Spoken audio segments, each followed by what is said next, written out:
The next pope really has his hands full. Catholicism is the world's largest single religion and simply managing the human affairs alone, leaving aside the spiritual. Well, it's pretty monumental. The church is both a divine institution because Jesus Christ founded it, but also a human one because humans run the mechanics of it. And on that level, things are pretty darn messy. Take Rome, for example, specifically the governing body running the church, a body known as the curia. It is FUBAR, to use the military acronym. Look it up if you need to, because we're not really allowed to use those kinds of words on the air. First, the Vatican is approaching bankruptcy. Years and years of financial corruption, huge egos protecting their own turfs have brought about an ecclesiastical Great Depression. In simple economic terms, more money is going out than is coming in, and the piggy bank is almost empty. Even in more stark terms, the next pope will essentially be broke. It's kind of hard to imagine, for example, when you're looking at the facade of the magnificent St. Peter's Basilica, but then again, they don't call it a facade for nothing. The curia largely consists of backbiting cardinals and archbishops who are among the worst management team in world history. Francis famously once said he wanted a poor church. Well, he didn't get that, but the next pope will. Why does that matter? Because the church still needs to operate in the temporal world in addition to the spiritual world.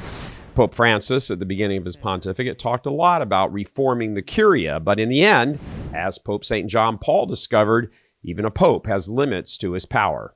The Roman curia is very much like the United States' deep state, just a heck of a lot better at the internal corruption game, and the corruptors are hindering the church in her all-important spiritual mission.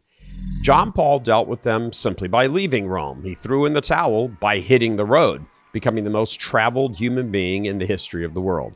Even Francis largely gave up by just ignoring them and then appointing his own people without conferring with them, as they usually happen, as popes usually do. They consult with the curia.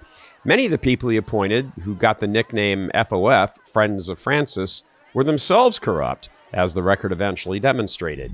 Francis pretty much set up his own curia, and so a war for control broke out within the Vatican walls between the formerly controlling corrupt curia and the corrupt FOF shadow curia.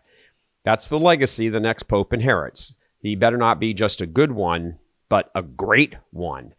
The church has had them before, and brother, do we need one now?